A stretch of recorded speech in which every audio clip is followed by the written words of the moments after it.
Hello, welcome you guys, this is Akash Ilmule. Once again आपका मेरे YouTube channel learn next nursing में स्वागत है। ओके, तो देखिए हम लोग आज ये वीडियो में क्या बात करने वाले हैं, एम्स की जो इम्पोर्टेंट डेट्स है उसके बारे में हम लोग बात करेंगे यहाँ पे।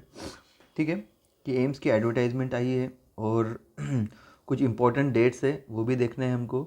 और एम्स के साथ अदर कौन कौन से इंस्टीट्यूशंस है, उन्होंने एम्स के साथ ही एग्ज़ाम होगी, मीन्स एम्स की ही एग्ज़ाम होगी, बट वही एग्ज़ाम से अलग अलग इंस्टीट्यूशन में आपका रिक्रूटमेंट होगा। अब बहुत सारे इंस्टीट्यूशन में क्या हो गया कि अगर एम्स का अगर आप एडवर्टाइजमेंट देखोगे, ये जो एम्स है इसका, ठीक है, एम्स का, तो यहाँ पे क्या बोला है कि बीएससी नर्सिंग को कोई भी एक्सपीरियंस की ज़रूरत नहीं है, बट जीएनएम अगर कैंडिडेट है तो उसको 2 साल का 50 बेडेड हॉस्पिटल का आपको एक्सपीरियंस चाहिए। बट ये NITEDR है, national institute of tuberculosis and respiratory disease centre. Okay, यहाँ पे बीएससी भी अप्लाई कर सकता है एंड जीएनएम भी अप्लाई करता है, और जीएनएम को यहाँ पे कोई भी एक्सपीरियंस की ज़रूरत नहीं है। ठीक है, अभी दूसरी बात है, ये कोलकाता में क्या है, यहाँ पे भी बीएससी अप्लाई कर सकता है, बट अगर जीएनएम कैंडिडेट अप्लाई करता है तो आपके पास ऑन्कोलॉजी, ओके, ऑन्कोलॉजी का सर्टिफिकेट होना ज़रूरी है। 1 ईयर का ऑन्कोलॉजी का कोर्स होता है उसका। ओके, देन नेक्स्ट है ऑल इंडिया इंस्टीट्यूट ऑफ जो रिहैबिलिटेशन सेंटर वगैरह है, ओके, वो मुंबई का, यहाँ पे बीएससी भी अप्लाई कर सकता है एंड जीएनएम अप्लाई कर सकता है विदाउट एक्सपीरियंस।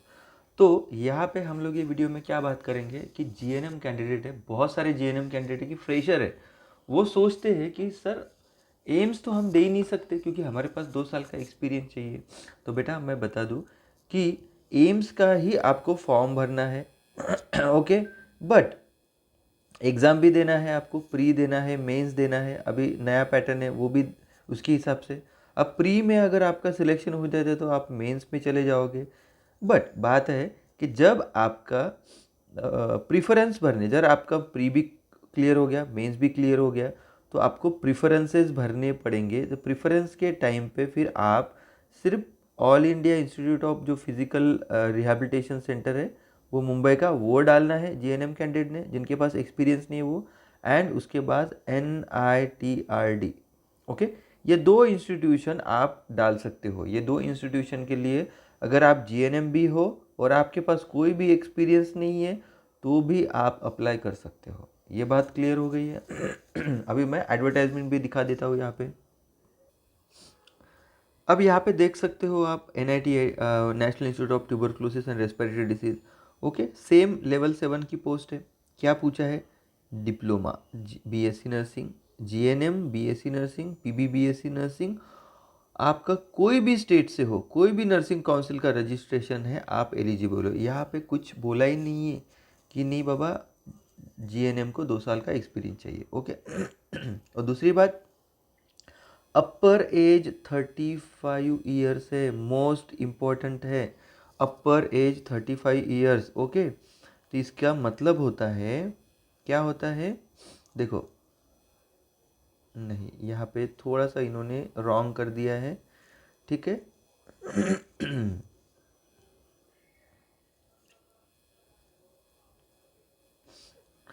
नहीं 30 ही बोला है यहाँ पे भी। ओके, 30 ईयर्स ही है, जनरल के लिए है। ओके, ओपन के लिए, एंड अगर EWS बिलोंग करते हो तो।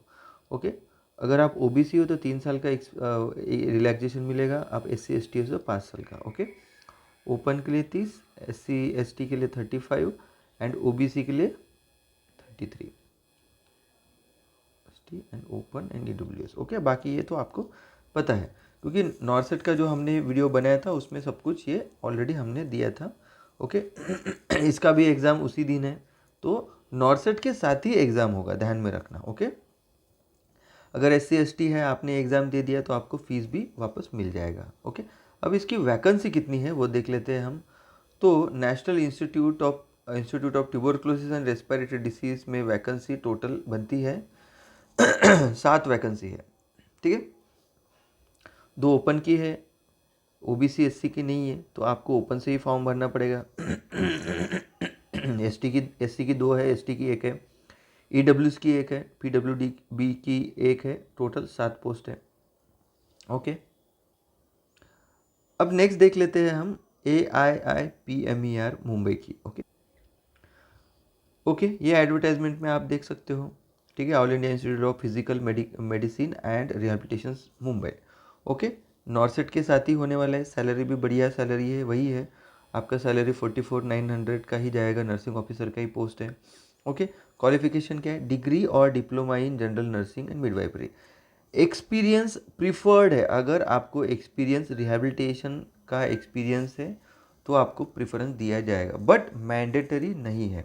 आप जीएनएम हो तो भी आप यहाँ पे फॉर्म भर सकते हो without experience. Okay, age limit most important यहाँ पे दी है 35 years and below. Okay,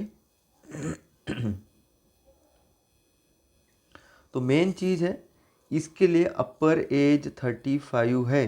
okay, बात ध्यान में रखने वाली बात है, अगर आप ओपन एंड ईडब्ल्यूएस से बिलोंग करते हो तो भी यहाँ पे एज रिलैक्सेशन परमिसेबल बियॉन्ड अपर एज लिमिट। ओके, 35 यहाँ पे दिया है।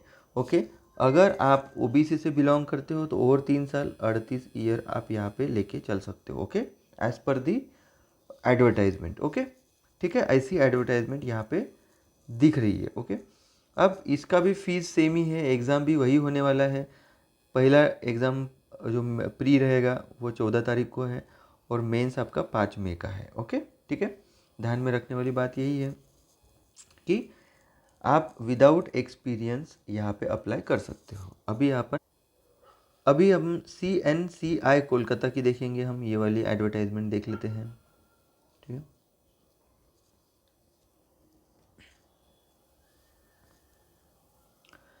इसमें क्या दिया है, Chittaranjan national cancer institute of Kolkata. Okay, यहाँ पे इन्होंने क्या बोला है, सेम नर्सिंग ऑफिसर की पोस्ट है।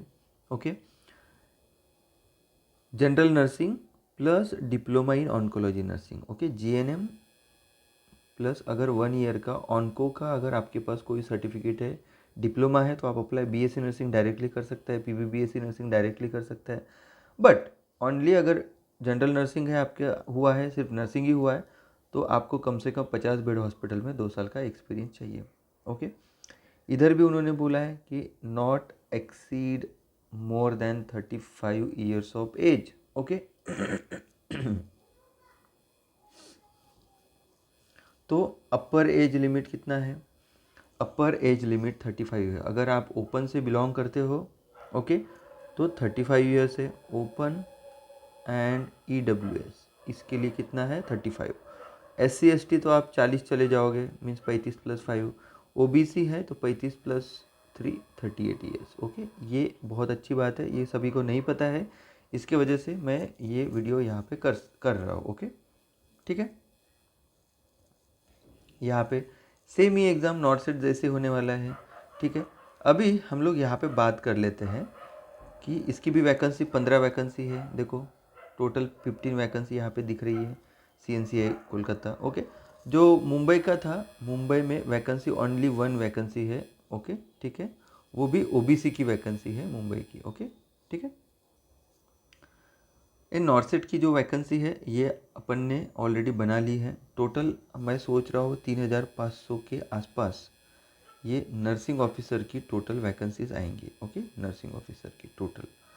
ओके, अभी तक सेंट्रल गवर्नमेंट के इंस्टीट्यूशन यहाँ पे पार्टिसिपेट नहीं किए हैं, अभी तक उनका कोई आया नहीं है। जैसे हर बार RML का आता है, सफदरजंग का आता है, वैसे। ओके, अभी ये वीडियो में बहुत इंपॉर्टेंट चीज़ है, वो बात करेंगे अभी।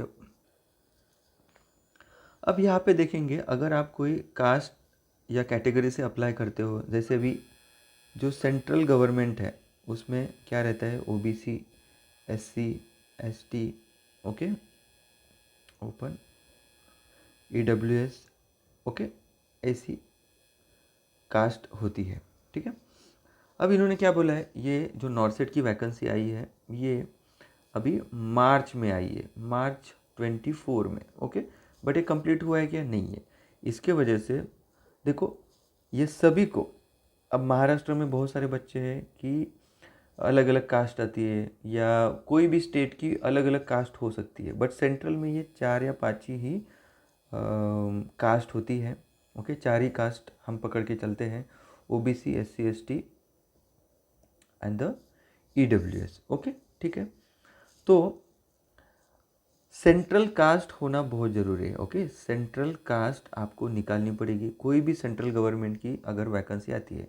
अभी अभी ईडब्ल्यूएस सॉरी ईएसआईसी की भी वैकेंसी है अभी। ओके, ईएसआईसी ये भी वैकेंसी मार्च में ही आई है। तो फाइनेंशियल ईयर कौन सा पकड़ेंगे इसमें? फाइनेंशियल ईयर पकड़ेंगे 2023 टू 2024, यानी 1 अप्रैल। अभी यहाँ पे देखो क्या लिखा है। ओके, कास्ट सर्टिफिकेट और NCL OBC certificate issued before और आफ्टर 1/4 यानी 1 अप्रैल 2023 से लेके 31 मार्च 2024 के बीच वाला सर्टिफिकेट ही वैलिड पकड़ा जाएगा। ओबीसी का जो सेंट्रल जो कास्ट बनती है एनसीएल नाम से हम लोग जानते हैं, जो कि हर एक साल आपको निकालना पड़ता है। 1 साल में इसकी एक्सपायरी होती है, वैलिडिटी ख़त्म होती है। ये बहुत इंपॉर्टेंट चीज़ है। अगर महाराष्ट्र के बच्चे बहुत सारे मुझे क्वेश्चंस करते हैं कि सर ईएसआईसी एग्ज़ाम देना है, नॉर्थ सेट देना है, तो हम वीजे का है, एनटी का है, एसबीसी का है, मैं दे सकता हूँ क्या? तो बेटा ये ऐसी कास्ट सेंट्रल में नहीं होती है। सेंट्रल में वो कास्ट चली जाएगी ओबीसी में। ठीक है, तो आपको क्या करना पड़ेगा, ये डेट के बीच का। ओके, 1/4/2023 से लेके 31/3/2024 के बीच का सर्टिफिकेट, अगर अभी भी टाइम है। देखो, date last date of application form के पहले वाला सर्टिफिकेट इनको चाहिए। एक बार अगर ये साल निकल गया, आपको आपका रैंक पहला भी आ जाएगा तो भी आपको कंसिडर किया नहीं जाएगा। ये बहुत इम्पोर्टेंट चीज़ है, आप ध्यान में रख लेना ये चीज़। ओके, ये हो गया ओबीसी सर्टिफिकेट। अगर आप ईडब्ल्यूएस सर्टिफिकेट है, ईडब्ल्यूएस से बिलोंग करते हो, तो ईडब्ल्यूएस वाले के लिए भी सेम ही बोला है उन्होंने। क्या बोला है देखो यही डेट का चाहिए। ओके, यही डेट का ईडब्ल्यूएस सर्टिफिकेट चाहिए। ओके, देखो ईडब्ल्यूएस कैटेगरी के लिए लिखा है इनकम एसेट सर्टिफिकेट कौन से इसका चाहिए, on the basis of financial year 22-23 का इशू होने वाला चाहिए, फ्रॉम द डेट ऑफ 1 अप्रैल 2023 से लेके 31 मार्च 2024 के बीच का वैलिड सर्टिफिकेट आपको निकालना पड़ेगा। क्योंकि अगर ये साल निकालोगे तो 2022-23 का आपका फाइनेंशियल जो डाटा रहेगा उसके बेसिस पे 2023 का और 24 का सर्टिफिकेट बनता है। ओके, अगर समझो ये मार्च ख़त्म हो गया तो आपका बैक डेटेड सर्टिफिकेट नहीं बनेगा। अगर आप देखो ये सब certificate OBC central caste, SC central caste, ST central caste and EWS भी सेंट्रल का निकाल लेना। स्टेट का है तो नहीं होगा, ये डेट का सर्टिफिकेट चाहिए। ओके, बहुत इंपॉर्टेंट चीज़ है। इसी के वजह से ये वीडियो मैं आपके लिए बना रहा हूँ, क्योंकि बहुत सारे लोगों का इशू है कि हमारे पास ये सर्टिफिकेट नहीं है। अदर देन दिस कोई भी सर्टिफिकेट कोई भी डेट का चल जाएगा, बट अगर आप ईडब्ल्यूएस से बिलोंग करते हो तो वो सर्टिफिकेट है, एंड ओबीसी से बिलोंग करते हो तो ओबीसी एनसीएल सर्टिफिकेट। ओके, ये आपका ये डेट के बीच का चाहिए। ओके, अगर आप जीएनएम कैंडिडेट हो, अगर आप नॉर्सेट का फॉर्म भर रहे हो, ओके, 2 ही इंस्टीट्यूशन के लिए आप विदाउट एक्सपीरियंस भर सकते हो, भर दो, कोई प्रॉब्लम नहीं, भर सकते हो आप। एक्सपीरियंस आ जाएगा आपका, तब तक एग्ज़ाम कैसा होता है वो भी समझेगा। एग्ज़ाम देना बहुत इंपॉर्टेंट है। बहुत सारे लोग क्या करते हैं कि यार सर मेरे पास एक्सपीरियंस नहीं, मैं एग्ज़ाम दूँ क्या? नहीं, अरे दो एग्ज़ाम दो। एग्ज़ाम दोगे नहीं तो तुमको समझेगा क्या पेपर कैसा रहता है, पैटर्न कैसा रहता है। ओके, अगर जीएनएम कैंडिडेट हो तो आपके पास एक्सपीरियंस सर्टिफिकेट है, एम्स के लिए आप प्रिपेयर कर रहे हो तो डेफिनेटली 2 साल का एक्सपीरियंस लगने वाला है। और कब का? आपका जीएनएम पासिंग प्लस रजिस्ट्रेशन होने के बाद वाला जो एक्सपीरियंस रहेगा वो यहाँ पे पकड़ा जाएगा। ये आप कान खोल के सुन लो, बहुत इम्पॉर्टेंट चीज़ है। ओके, होप सो अगर वीडियो पसंद आता है तो प्लीज़ लाइक करिए, मैक्सिमम शेयर करिए, अपने दोस्तों के साथ शेयर करिए। बहुत सारे लोगों को पता ही नहीं चलता है कि वैकेंसी आई है, सर्टिफिकेट क्या लगने वाले हैं, क्या करना पड़ेगा, पढ़ाई कैसी करनी पड़ेगी। तो don't worry, learn next nursing app play store से आप डाउनलोड करो, वहाँ पे टेस्ट सीरीज चल रही है, ESIC, RRB, नॉर्सेट 6, उसके बाद नॉर्सेट 7 भी हम लोग शुरू करेंगे। ओके, सो टेस्ट सीरीज चाहिए तो टेस्ट सीरीज आप परचेस कर लो। आपको अगर कोर्स चाहिए all in one, ESIC, RRB, नॉर्सेट, इसका अभी से पढ़ाई पे लग जाओ। ओके, तो डेफिनेटली कोर्स भी आप परचेस कर सकते हो, ओके, प्ले स्टोर से। थैंक यू, जय हिंद।